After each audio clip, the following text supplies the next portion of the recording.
Hello and welcome to the podcast with myself, Matt Davey, and Connor Godfrey. Today's podcast is all about our individual top 5 movie trilogies. Let's go, shall we? Okay, so for me, number 5 of my 5 favourite trilogies, not best, favourite, is the Oceans trilogy. One you've recently discovered? Yes, literally binge watched them this week. I'd seen bits and pieces of each film previously, but bought the box set, watched the trilogy, and it's really good. I think you have a power trio of George Clooney, Brad Pitt, and Matt Damon. It's a lot funnier than I remember it being. It's not a comedy, but you can tell they do it for laughs. So as much as there's action, there's a lot of comedy. So I think it appeals to a lot of people. It's fun. It's silly. Anyone who is anyone is in, not necessarily the whole trilogy, but it will pop up in different films. So you get Andy Garcia, you get Albert Finney, you get Al Pacino, you get Bruce Willis. You have Julia Roberts that plays Tess Ocean, Danny Ocean, George Clooney's wife. And to sum up the silliness and the humour of it, in Ocean's 12, because the job sort of goes wrong and need to bring her into it, they get Tess Ocean, played by Julia Roberts, to play Julia Roberts, right? So this then begs the question, because Danny Ocean would then look like George Clooney, does he look like does George Clooney exist in this world? We know that Julia Roberts exists, and that Julia Roberts playing Tess Ocean plays Julia Roberts, as part of a scam.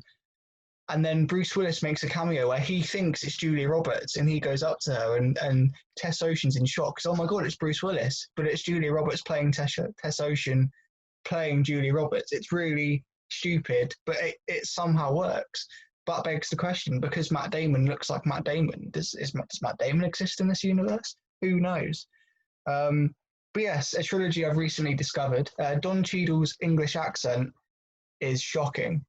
He's gone Cockney. It doesn't work. He's not very good at it. But because there's a lot of humour in it, again, it sort of works. So I think the Ocean trilogy would appeal to a lot of people. So it squeezes in at number 5. It's very rewatchable and it's really fun. So there you go, Ocean trilogy, number 5. Fair play. I didn't see that coming. I know you've recently watched them. Yeah. But yeah, fair play. I haven't watched them, but I've heard good things. So my number 5 is Three Flavors Cornetto trilogy. Okay, nice. That's really honourable mentions, but yeah, go on. Yeah, which is Shaun of the Dead, Hot Fuzz, The World's End. I don't think The World's End is a very good film, I'll be honest, but I think Hot Fuzz and Shaun of the Dead are really, really good films. They're just really rewatchable. I don't think they take themselves very seriously. They're just fun, really, and I think films of that caliber don't really get made that often anymore. Like, I think they were made just to be fun, and I think very rarely you see films like that now. I think they're acted really well. I think the direction, Edgar Wright, is really good. Again, it's difficult for me to they're not Oscar worthy or anything, but the reason why I think they're so popular, especially in the UK, is they're just very English humour.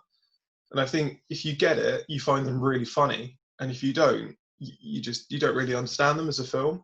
I think they're really good films.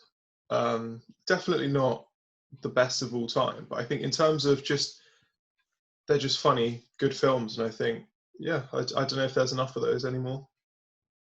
Okay, which would you say is better, Shaun of the Dead or Hot Fuzz? Hot Fuzz. I agree. I think that's a wise decision. Yeah, it's very, very good. Really, really good film. Okay, so at number 4, I have the Indiana Jones trilogy, which is the original trilogy, Raiders of the Lost Ark, Temple of Doom, and The Last Crusade. Kingdom of the Crystal Skull, it's okay, but we're not, just leave it. But yes, the original trilogy. Harrison Ford, one of his many iconic characters, directed by Spielberg. The music is iconic, makes the films. Um, it's a bit like it's like a James Bond sort of film in the sense of like the escapism of it. I think it works really well. And whatever you say about George Lucas, he comes up with really good characters. You know, Yeah, he's creative, isn't he? yeah, He's really good at making original ideas. yeah, he's very good at creating his own little world, if you like. So, yeah, for me, I don't think even the Crystal Skull, I don't think is a bad film. I think if it wasn't an Indiana Jones film, it'd probably be seen as better than it actually is. But because it's an Indiana Jones film, because the first three films were all so loved, and it doesn't quite hit the same sort of benchmark, gets criticised a lot. But I think, yeah, the original trilogy, all great films. Um, don't put a foot wrong, really. So yeah, number 4, the Indiana Jones trilogy. Yeah, fair play. I agree with you. I do. What are your thoughts on them making a fifth film? Because the fourth film, I didn't. When I first watched the fourth film with Shia LaBeouf, I didn't like it, and then I rewatched it recently, and actually, it's not a bad film. Like it's actually a decent Indiana Jones film. It's definitely not as good as the originals. But what are your thoughts on them making a fifth one? I'm all for it. Why not? I think obviously they're having trouble making it, aren't they? At the minute, it's been delayed and delayed and delayed. Um, Spielberg was going to direct, now he's just going to produce. Now I think James Mangold of like Ford v Ferrari and films like that is seems to be the guy that's going to direct it. Although I don't think that's official. I think Harrison Ford wants to do it, so why not? If they can come up with a good story, I think it'd still work. Yeah, why not? I think people are going to see it, aren't they? And I think they could do something good and perhaps do something better than the Kingdom of the Crystal Skull. Yeah, I agree. So my number 4, you might see this coming, Davey. Star Trek, the J.J. Abrams trilogy, although he didn't direct all of them, but again, I just think really, really solid films. I think, although the others in my list are probably more easily praisable in terms of awards, you know, didn't win many awards, but just a really fun film, just really rewatchable. I mean, I've watched it loads of times. I think the cast is all great in them. I think there's not really a weak link. I think even though the first Star Trek is 11 years old, I think the CGI holds up really, really well. I think it's definitely J.J. Abrams puts love into it when he was making it. I think that's easy to see. I think it's a really, really, again, it's difficult for me to kind of justify it in terms of later things. You know, I can say I've won Oscars and these films didn't do great at the box office, but they were all really well received. I think they're really, really loyal to the Star Trek name and brand. I think they're different, they're unique, despite the fact that Star Trek's been around for so long. I think they're really, really enjoyable films, and I'd really recommend people watch them. What is your favourite out of the 3? The first one, Okay.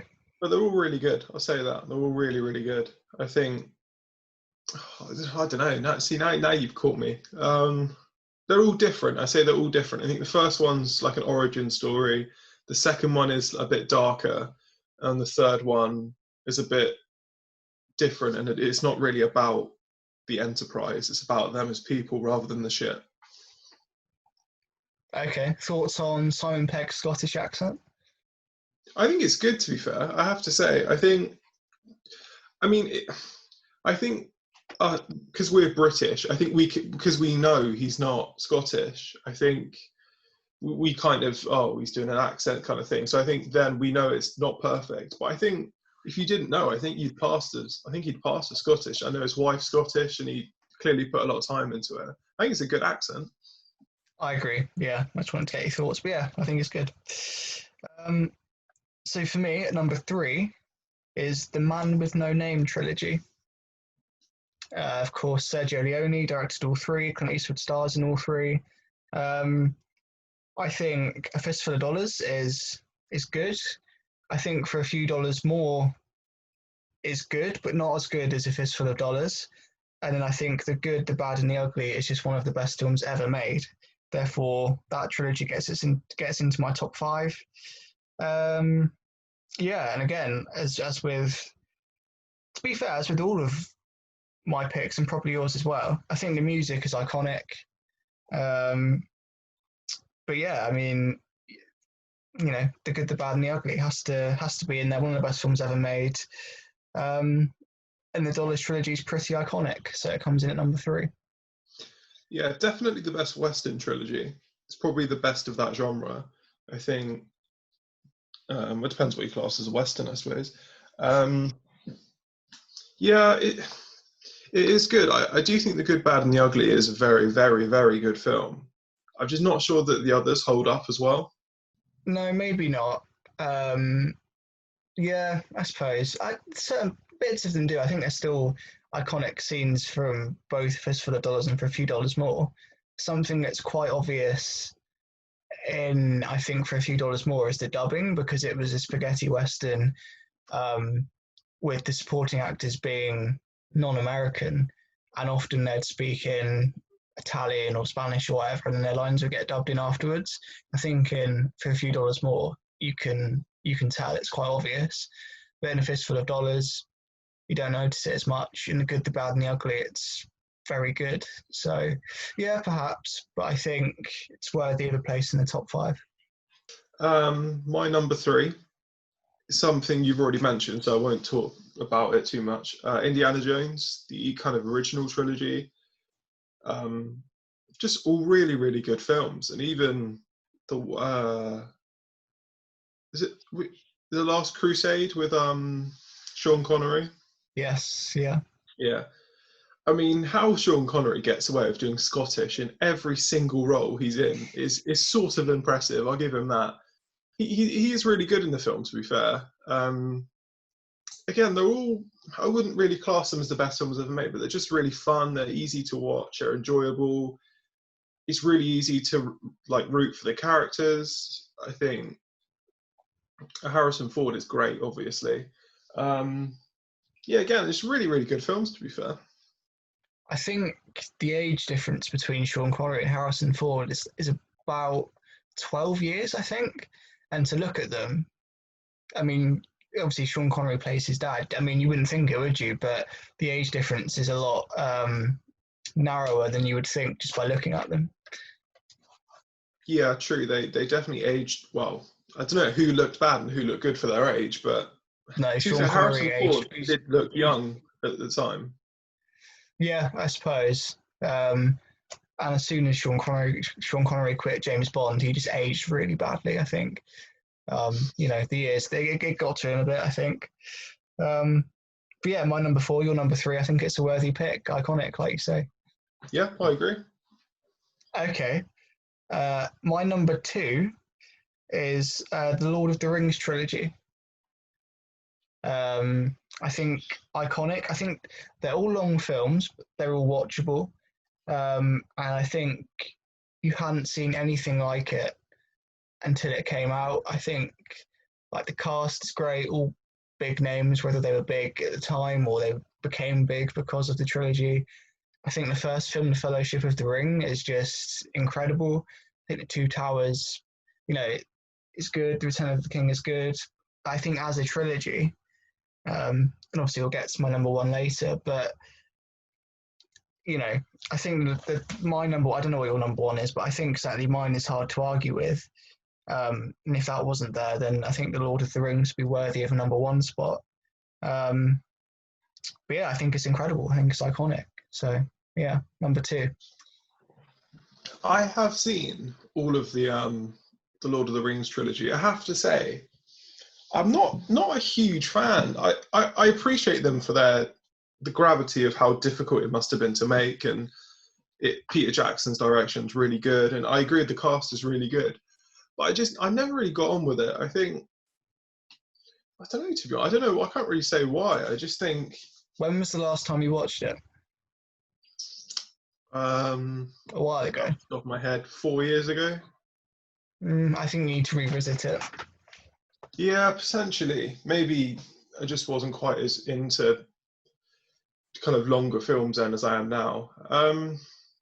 Yeah, I do agree. They're widely appreciated, aren't they, to be like one of the best trilogies. I don't know, it's just never really got into them for some reason, but I think if you look at the IMDb top 250 films of all time, I think The Return of the King is top 10, and The Fellowship of the Ring is like 11 or 12, which I think says a lot. Yeah, fair play. Can't really argue with that, can you? That's pretty solid. So in my number 2, and I feel like might be your number 1, although I don't know. The Godfather trilogy. I mean, you don't really need to say much about the Godfather trilogy. We've spoken about it before. It's just unbelievable. It's just, the acting is so good in the first 2 films. I mean, the music is just unbelievable. It's so good. I mean, the way the second one is made with like the split of like the narratives is really good. Pacino is just unbelievable. Most people know why it's amazing. The reason why it's not my number 1 when it very easily could be is I just think the third one lets it down so much. I've seen the third one. It's still a good film. But I feel like the first 2 were made with such love, care and attention. And I just feel like the third one just wasn't. It strikes me as something that Francis Ford Coppola just had to make. It was made for money. Yeah, exactly, because he was in debt, wasn't he, or something? Yeah. And I think you can just tell that as a film. And I think it's such a shame that the third one either wasn't made closer to the first 2 or wasn't made because it wanted to be made. And I think you can tell, and I think some of the casting choices aren't fantastic. Obviously, Sofia Coppola comes to mind. But I think there's a few characters in there that I don't think should be there or aren't the right casting choices. And I think, I mean, like I say, it's still a good film. Like, it's a solid film. But I just think for me, it just drags it down a bit. And I think it really does affect the first 2, as much as I love the first 2. Yeah, I mean, famously, the third film was supposed to center on Tom Hagen, Robert Duvall's character, and he refused to take. I think Al Pacino's been paid like $5 million or something like that, and whatever Duvall's paycheck was going to work out, it was going to be like 3 times less. And he said something like, "Fine, you can pay me, you can pay Al Pacino like double, but not like, let's not get silly." And he didn't do it, and they had to completely change the story, which I think you can see, and it doesn't work as well, I think, as you said. Yeah, I'm surprised they didn't just pay him half as much or whatever. Seems like a lot of hassle. I think they would. Do you think perhaps that's the problem with the third one? I think the first 2 focus so heavily on Pacino and the family and kind of the crime family. And in the third film, there's no Sonny, no Fredo, no Tom Hagen. There's the Godfather. Can't remember his name. Don Corleone isn't there either. I think perhaps that's part of the problem. I think it's just so different and so removed from the first 2. I think it really affects it. But how would you feel about Godfather Part 4? I don't know. I mean, if it was as good as the first 2, I think it would save the trilogy, and I think you'd kind of leave it on such a high. But I don't know. I just think it's risky, isn't it? I think actors have aged, and I just think. Well, Andy Garcia said that A Godfather Part 4 was in the works, and that it would be because, if you remember in the third one, he becomes the Don. Al Pacino passes it on to him, and Part 4 was in the works, going to be directed by Coppola again, and it was going to feature Andy Garcia as the new Don, and it was going to flick back and forth a bit like Part 2 between him and a young Sonny played by Leonardo DiCaprio. But it got shelved. It's an interesting concept, to be fair. I didn't know that. See, you want to see it now, don't you? You want to see it. Yeah, I would like to see that, but at the same time, I just think. Yeah, you do. See, yeah. I don't know. I just think it's done. Like, the trilogy's done. I think if you make any more, you're just going to jeopardize that best ever kind of status. No, I just think leave it now. I think it's been too long. I think. Yeah, I think leave it. But okay, well, before we get on to our number ones, I've got some honourable mentions. Now, I'm going to leave 2 out because I think there's 2 two here that could be your number one, and I feel like you've missed one out here. So I might be wrong, but we'll rattle through the ones that I feel aren't your number one and Yeah. that didn't make it in my top five. So I'm just going to go through them. Feel free to chip in. So the Back to the Future trilogy, the Bourne First trilogy. one's really good. The other two not so good, but yeah, I think still the first, iconic. yeah, I think the first two are good. I think the third one's pretty poor. But the Bourne trilogy, I've called it the Godzilla trilogy. I don't think it's actually called, that's an official name for it, but you've got Godzilla, Kong Skull Island, and then Godzilla King of the Monsters. The Matrix trilogy, I think the first one's, very good. I think the second and third are, again, pretty poor. The Focus trilogy, which I think is really funny. Ben Stiller, Owen Wilson, De Niro, Barbara Streisand. I watched them. I watched the third one recently, which I thought was always like the lesser of the three, and it made me laugh a lot. So I feel like I need to go back and watch them. It was really funny. Yeah, I mean, my honourable mentions: Dollars trilogy. Yeah, pretty much what you said, to be honest. The Mighty Ducks trilogy. That's a great trilogy. I'd recommend that. Not seen it. Fantastic stuff. They're all just fun films. Yeah, got to do your number one, Davey. Treat yourself. Well, just quickly, one trilogy we haven't mentioned is the Hobbit trilogy. Didn't get an honourable mention. It's just not that good, is it? No, I agree. Okay, so my number one, you predicted it. It is the Godfather trilogy for all the reasons you said. I think the first one is perhaps the best film ever made. I prefer it over the second one, but equally the second one is one of the best films ever made. I think with the first one, I just like spending time with the family, and the second one, it flips back and forth a little bit, and I'm not quite as on board with that. And although the third one isn't as good as the first two, I still like it.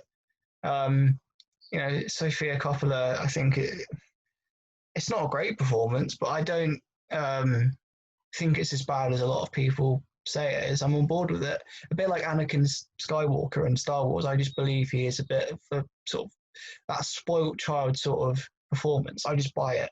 I just buy Sofia Coppola's performance. I just buy the fact that this is what that person would be like.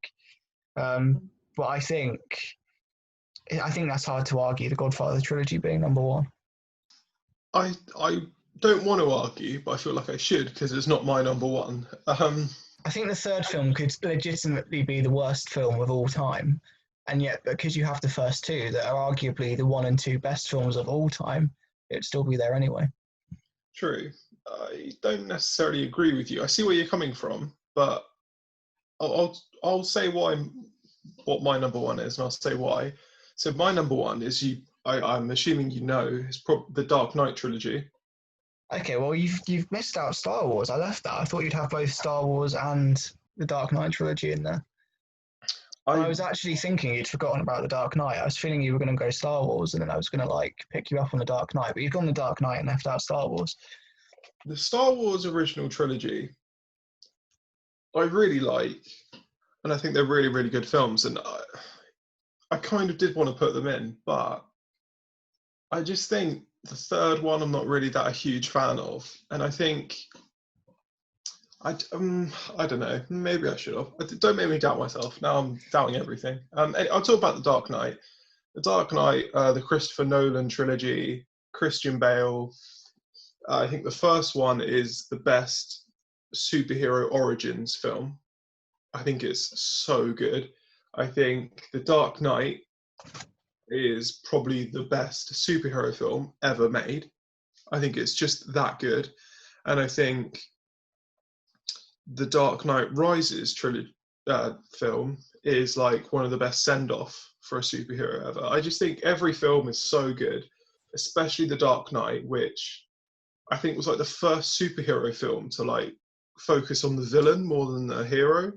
And I think the reason why I love the Dark Knight so much is because I think it's more about, it's not what Batman is as a hero, it's what he is as a symbol, which is more important. And I like the fact that it doesn't end in just like a fist fight where he just beats up Joker. I like the fact that it's the people choosing to not blow each other up. I like the fact that it's more about society in general rather than it's all about the hero. I think that's a really good film. I think Batman Begins is the best origins film. Up there, definitely up there with the first Iron Man and maybe Captain America, the first Avenger, films like that. And I think The Dark Knight Rises is the weakest film in the trilogy, but I still think it's a really good film. Let's drop my pen. I do think it's a really, really good film. It's definitely, yeah, like I said, it's definitely not as good, but I think it's a good send-off for the character. And I like the bit at the end where Michael Caine sees them in like the restaurant. I think that's a really nice touch. Yeah, and I like the end as well. I like that Joseph Gordon-Levitt's character is kind of Robin. I think, again, I like the fact they haven't made any films off that. I like the fact that they've just left it and you kind of are left with the feeling that Gotham's in safe hands in a weird way. I think that's a really nice ending. I think the score as well by Hans Zimmer is so good. I think it's like one of the best superhero soundtracks, maybe up there with like the Avengers theme. I just think the music is really atmospheric. It's kind of gritty in a way, but it's exciting. That's why I love it, Davey. I love it. It's a great trilogy. See, I feel differently about it, and I appreciate I'm in the minority, but I'm not a big fan of Batman Begins. I think The Dark Knight is good, but I think the best one is The Dark Knight Rises. And I think you could make an argument, and I don't necessarily agree with it, because my favourite Batman film is the Tim Burton Batman, 1980.